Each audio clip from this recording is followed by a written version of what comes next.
শীতের মধ্যে কেউ বাইরে বিয়ে করো না, কেন? 4-5 দিন চলে যাবে বউ গোসল করবে না। তাই নাকি? গরমের দিনও কেউ বাইরে বিয়ে করো না, কেন? কারেন্ট চইলা যাবে বউ বাতাস করবে না। কয় কি? শীতের মধ্যে কেউ বাইরে বিয়ে করো না, কেন? 4-5 দিন চলে যাবে বউ গোসল করবে না। তাই নাকি? গরমের দিনও কেউ বাইরে বিয়ে করো না, কেন? কারেন্ট চইলা যাবে বউ বাতাস করবে না। কয় কি?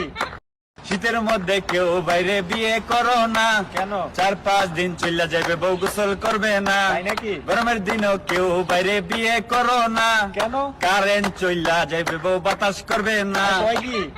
শীতের মধ্যে কেউ বাইরে বিয়ে করো না, কেন? 4-5 দিন চলে যাবে বউ গোসল করবে না। তাই নাকি? গরমের দিনও কেউ বাইরে বিয়ে করো না, কেন? কারেন্ট চইলা যাবে বউ বাতাস করবে না। কয় কি? শীতের মধ্যে কেউ বাইরে বিয়ে করো না, কেন? 4-5 দিন চলে